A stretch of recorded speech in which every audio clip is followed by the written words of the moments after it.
Hello friends, ಎಲ್ಲರಿಗೂ ನಮಸ್ಕಾರ. ರೇಖಾ ಅಡುಗೆ ಚಾನಲ್ಗೆ ಸ್ವಾಗತ. ಬನ್ನಿ, ಇವತ್ತು ನಾನು ಮಾಡ್ತಾರಂಥ ರೆಸಿಪಿ ಒಂದು ಡಿಫ್ರೆಂಟಾಗಿ ವೈಟ್ ಕಲರಲ್ಲಿ ವೆಜಿಟೇಬಲ್ ಕುರ್ಮಾ ಮಾಡೋದು ತೋರಿಸ್ಕೊಡ್ತೀನಿ. ಸೊ ಆಲ್ರೆಡಿ ನಾನು 2 ಥರ ಕುರ್ಮಾ ಮಾಡೋದು ತೋರಿಸಿದ್ದೀನಿ. ಇದಂತೂ ತುಂಬಾ ಡಿಫ್ರೆಂಟಾಗಿ ಈಸಿಯಾಗಿ ಮಾಡ್ಕೋಬೋದು. ಈ ರೆಸಿಪಿನ ನೀವು ಪೂರಿ ಜೊತೆಗೆ, ಗೀ ರೈಸ್ ಜೊತೆಗೆಲ್ಲ ತುಂಬಾ ಕಾಂಬಿನೇಷನ್ ಸಖತ್ತಾಗಿರುತ್ತೆ. ಇದು ಮಾಡೋದು ಸುಲಭ. ಇದು ಹೇಗೆ ಮಾಡೋದು, ಇದಕ್ಕೆ ಬೇಕಾಗೋ ಇಂಗ್ರೀಡಿಯೆಂಟ್ಸ್ ನೋಡೋಣ. ಒಂದು ಆಲೂಗಡ್ಡೆ ಸಿಪ್ಪೆ ತೆಗೆದು ಕಟ್ ಮಾಡಿ ಇಟ್ಕೊಂಡಿದ್ದೀನಿ. ಒಂದು 4 ಬೀನ್ಸು, ಒಂದು ಕ್ಯಾರೆಟ್ನ ಕಟ್ ಮಾಡಿ ಇಟ್ಕೊಂಡಿದ್ದೀನಿ. ಅರ್ಧ ಕಪ್ ಆಗೋಷ್ಟು ಹಸಿ ಬಟಾಣಿ ತಗೊಂಡಿದ್ದೀನಿ. ಹಸಿ ಬಟಾಣಿ ಇಲ್ಲ ಅಂದರೆ ಒಣಗಿರೋ ಬಟಾಣಿನ ನೆನೆಯಾಕಿ ಯೂಸ್ ಮಾಡಿ.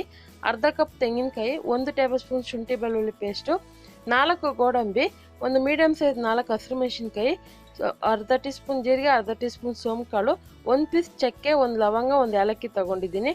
ಒಗ್ಗರಣೆಗೆ 1 ಪಲಾವ್ ಎಲೆನೂ ಮತ್ತು ಸ್ವಲ್ಪ ಕರಿಬೇವು, 1 ಈರುಳ್ಳಿ ಕಟ್ ಮಾಡಿ ಇಟ್ಕೊಂಡಿದ್ದೀನಿ, 1 ಕಾಲು ಕಪ್ ಕೊತ್ತಂಬರಿ, ಒಗ್ಗರಣೆಗೆ ಎಣ್ಣೆ, ರುಚಿಗೆ ತಕ್ಕಷ್ಟು ಉಪ್ಪು. ಈಗ ಹೇಗೆ ಮಾಡೋದಂತ ನೋಡೋಣ ಬನ್ನಿ.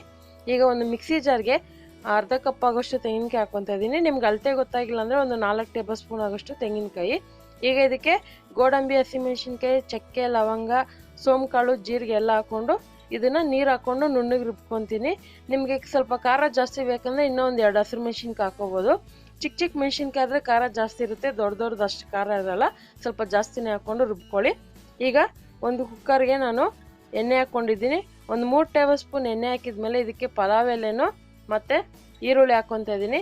ನೀವು ಜನ ಕ್ವಾಂಟಿಟಿ ನೋಡಿ ತರಕಾರಿನೂ ಮಸಾಲೆ ಸ್ವಲ್ಪ ಜಾಸ್ತಿ ರುಬ್ಕೊಂಡು ಮಾಡ್ಕೋಬೋದು. ನಾನಿಲ್ಲೊಂದು 3ರಿಂದ 4 ಜನಕ್ಕೆ ಆಗೋಷ್ಟು ಮಾಡ್ತಾಯಿದ್ದೀನಿ. ಈಗ ಇದಕ್ಕೆ ಕರಿಬೇವು ಹಾಕ್ಕೊಂಡು ಚೆನ್ನಾಗಿ ಫ್ರೈ ಮಾಡ್ಕೊಳ್ಳೋಣ. ಇದ್ರ ಜೊತೆಗೆ ಶುಂಠಿ ಬೆಳ್ಳುಳ್ಳಿ ಪೇಸ್ಟ್ ಹಾಕ್ಕೊತಾ ಇದ್ದೀನಿ. ಶುಂಠಿ ಬೆಳ್ಳುಳ್ಳಿ ಪೇಸ್ಟ್ ಕೂಡ ಅಷ್ಟೇ ಹಾಕ್ಕೊಂಡು ಅದರಲ್ಲಿರೋ ಹಸಿ ವಾಸನೆ ಹೋಗೋವರೆಗೂ ಚೆನ್ನಾಗಿ ಫ್ರೈ ಮಾಡ್ಕೊಳ್ಳೋಣ. ಯಾಕಂದರೆ ಹಸಿ ಸ್ಮೆಲ್ ಇದ್ದರೆ ಕುರ್ಮಾ ಫ್ಲೇವರ್ ಚೆನ್ನಾಗಿ ಬರೋದಿಲ್ಲ, ಅದಕ್ಕೋಸ್ಕರನೇ. ಇವಾಗ ಚೆನ್ನಾಗಿ ಫ್ರೈ ಆದಮೇಲೆ ಇದಕ್ಕೆ ತರಕಾರಿಗಳು ಹಾಕ್ಕೊಳ್ಳೋಣ. ಹಸಿ ಬಟಾಣಿ ಹಾಕ್ಕೊತಾ ಇದ್ದೀನಿ. ನಿಮ್ಗೇನಾದರೂ ಹಸಿ ಬಟಾಣಿ ಸಿಕ್ಕಿಲ್ಲ ಅಂದರೆ ನಾನು ಹೇಳ್ದಂಗೆ ಒಣ ಬಟಾಣಿನ ಒಂದು 7ರಿಂದ 8 ಅವರ್ ಅಂದರೆ ರಾತ್ರಿನೇ ನೆನೆ ಹಾಕ್ಬಿಡಿ. ನೆನೆ ಹಾಕಿ ಆನಂತರ ಯೂಸ್ ಮಾಡ್ಕೊಳ್ಳಿ. ಈಗ ತರಕಾರಿ ಎಲ್ಲ ಹಾಕ್ಕೊತಾ ಇದ್ದೀನಿ. ಇದ್ರ ಜೊತೆಗೆ ನೀವು ಕಾಲಿಫ್ಲವರ್ ಅಂದರೆ ಹೂಕೋಸು ಇದ್ರೆ ಕೂಡ ಹಾಕೋಬೋದು, ಮತ್ತು ಕ್ಯಾಪ್ಸಿಕಮ್ ಕೂಡ ಹಾಕೋಬೋದು. ತುಂಬಾ ಚೆನ್ನಾಗಿರುತ್ತೆ, ಇದ್ದರೆ ಹಾಕ್ಕೊಳ್ಳಿ. ಸೊ ಇಲ್ಲಾಂದರೆ ಪರವಾಗಿಲ್ಲ.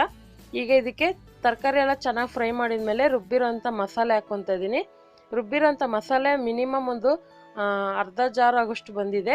ಸೊ ಕುರ್ಮಾಗೆ ನಿಮಗೆ ಎಷ್ಟು ಮಸಾಲೆ ಬೇಕು ನೋಡಿ ಹಾಕ್ಕೊಳ್ಳಿ. ಜಾಸ್ತಿ ಬೇಕಂದರೆ ಜಾಸ್ತಿ ಕೂಡ ಹಾಕ್ಕೋಬೋದು. ಈಗ ಅದೇ ಜಾರಿಗೆ ಸ್ವಲ್ಪ ನೀರು ಹಾಕ್ಕೊತಾ ಇದ್ದೀನಿ.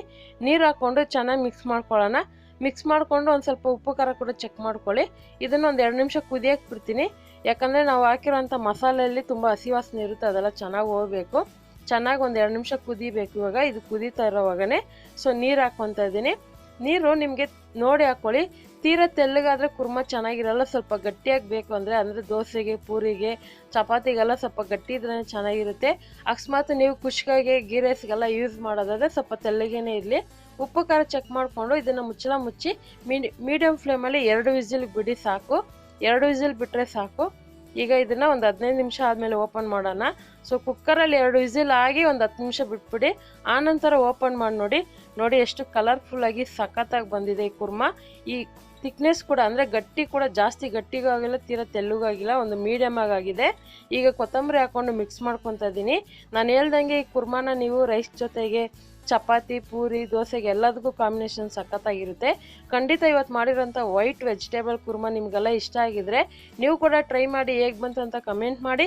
ಮತ್ತಷ್ಟು ಈಸಿ ರೆಸಿಪಿಗೋಸ್ಕರ ರೇಖಾ ಅಡುಗೆ ಚಾನಲ್ನ ಸಬ್ಸ್ಕ್ರೈಬ್ ಮಾಡಿ, ಶೇರ್ ಮಾಡಿ, ಲೈಕ್ ಮಾಡಿ. ಎಲ್ಲರಿಗೂ ಧನ್ಯವಾದಗಳು.